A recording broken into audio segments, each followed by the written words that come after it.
Muchas gracias por la presentación y, antes que nada, pues encantado y felicísimo de estar aquí y volvernos a ver las caras que hacía ya demasiado tiempo que no nos veíamos.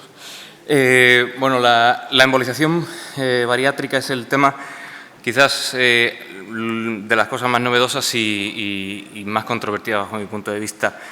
La obesidad sabemos que la definimos como índice de masa corporal por encima de 30, peso partido a la altura de los pacientes, por encima de 25 hablaríamos de paciente con sobrepeso simplemente. Y esto, reduciendo mucho, en realidad es un paciente cuya aporte calórico sobrepasa el gasto que tiene en el día a día y ese sería el sustrato que hay detrás. Esto es una verdadera pandemia a nivel global.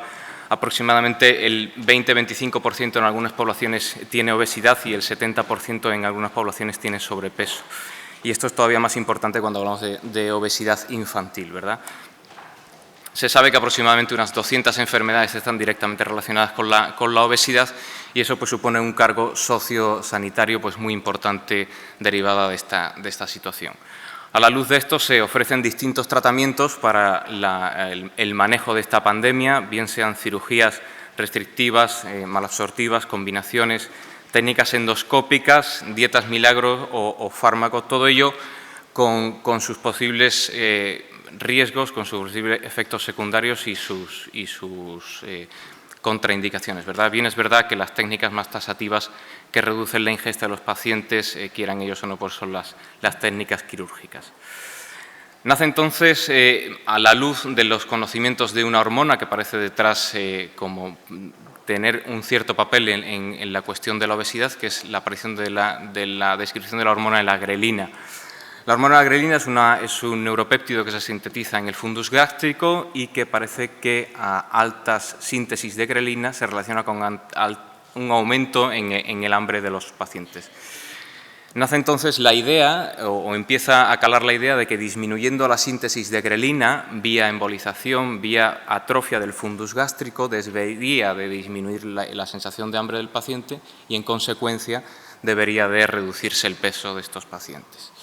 Es entonces con esto que nace la embolización de la arteria gástrica izquierda como un posible tratamiento para la obesidad. La técnica es sencilla, es la cateterización selectiva de la arteria gástrica izquierda. En estos pacientes probablemente el acceso radial y el acceso braquial sea más seguro que el acceso femoral, simplemente por el tamaño de estos pacientes y la dificultad de simplemente la canulación inicial de la arteria femoral.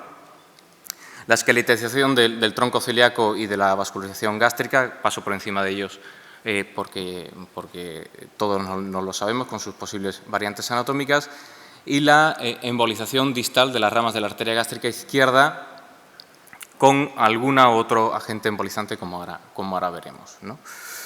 Más que las indicaciones, que sería la del paciente obeso, obesidad grado 1 o grado 2, por encima de eso, lo que se debe de considerar en estos pacientes es cuáles son las contraindicaciones. Cualquier cirugía previa, cualquier procedimiento previo que modifique o altere la vascularización gástrica sería una contraindicación para realizarla.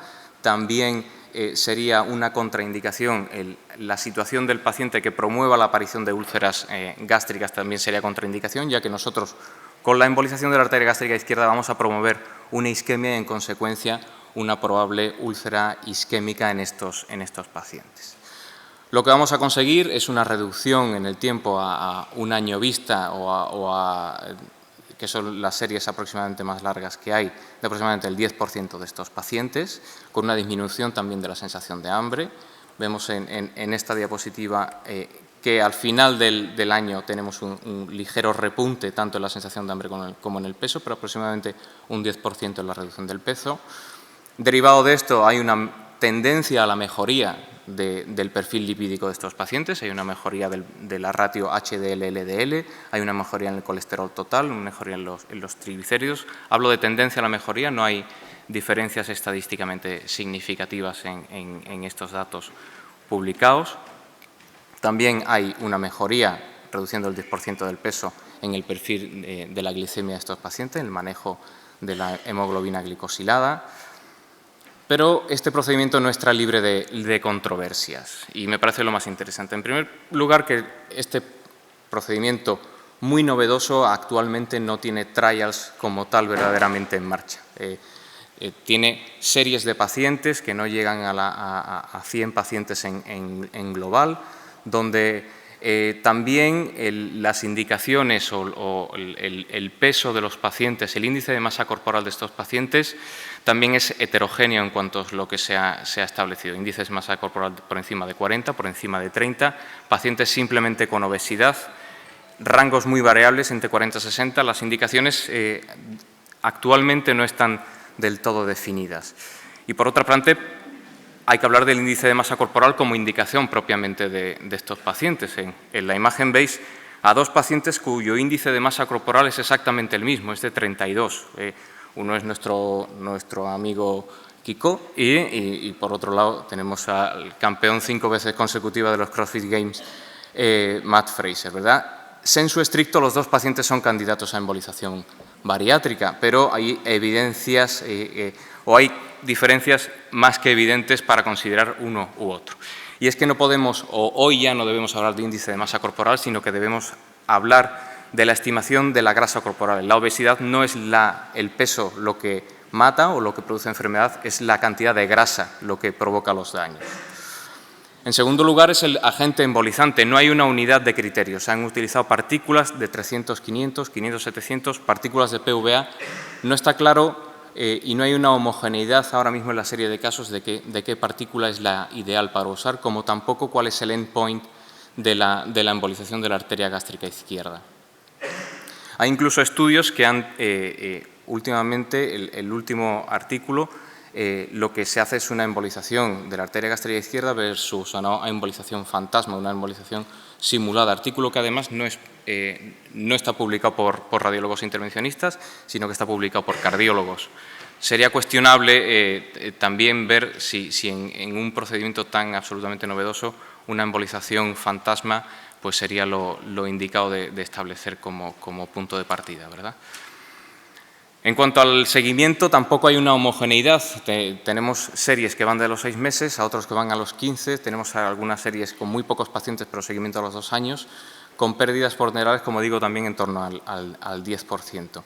Y tampoco hay una homogeneidad en cuanto al seguimiento de estos pacientes. Se sabe que hay que hacer endoscopia, se sabe que hay que hacer tratamiento de inhibidores de la bomba de protones, porque lo que sabemos que en estos pacientes es que aproximadamente 50-60% de ellos van a desarrollar úlceras en el fundus gástrico derivado de este procedimiento. Con lo cual son úlceras que con manejo conservador, excepto complicaciones muy graves que ya hemos visto alguna, pues tardan aproximadamente unos 3 meses en desaparecer, con lo cual queda la posibilidad, o por lo menos también plantea duda, si la disminución de la sensación de hambre, ya que se solapa con la aparición de esta úlcera, si la disminución de la sensación de hambre y la disminución del peso de estos pacientes tiene más que ver con el desarrollo de esta úlcera y que no comen porque les duele, simplemente, o que verdaderamente hay una disminución de la síntesis de grelina y el paciente no come porque no tiene grelina, o a ver si no se están solapando los dos efectos. Y por última parte, tampoco hay un seguimiento dietético en las series publicadas, no hay un consenso en qué seguimiento tienen que tener estos pacientes en cuanto a la dieta de después de la embolización. Y quizás sea el punto más interesante, porque se sabe que en los pacientes obesos no es tan importante cuánto comen, sino lo que comen. Es probable que una dieta alta en azúcares refinados sea mucho más perjudicial para estos pacientes obesos que una dieta hipercalórica basada en carne, pescado y brócoli. Por tirarlo al absurdo. Y es que la obesidad es un puzzle multifactorial, quizás de las enfermedades más complejas que puede tener el ser humano. Hay factores de dentro del paciente y de fuera del paciente. Factores psicológicos, factores sociales, factores maternos. Hay muy pocos, sin embargo, factores biológicos íntimamente ligados con la aparición de obesidad. Es difícil pensar que un paciente con un índice de masa corporal de 50 simplemente tenga demasiada hambre. Es difícil pensar. También es curioso cómo en la reunión de expertos para tratar de trazar un consenso en el Colegio Americano, nadie se ha preguntado por qué es efectiva esta técnica y tampoco parece importante saber cuál es la significación clínica o cómo redunda clínicamente este hecho, ¿verdad? Es bastante curioso. Y es que si nosotros actualmente lo que pensamos es que la obesidad es simplemente un problema de hambre y que los pacientes obesos simplemente es que tienen mucha hambre, deberíamos de pensar también si los pacientes alcohólicos lo que tienen es demasiada sed o los pacientes con ludopatía lo que tienen es un exceso de competitividad, ¿verdad? En realidad el reduccionismo que estamos haciendo es el mismo. Más aún cuando lo que sabemos es que actualmente la grelina alta relacionado con el hambre solamente aplica a los pacientes con normopeso, es decir, que la grelina alta solo sería aplicable a los pacientes con índices de masa corporal por debajo de 25. En los pacientes obesos justo la ratio se invierte, la grelina está baja en los pacientes obesos, con lo cual la premisa inicial con la que hemos partido por lo menos debería ser debatida.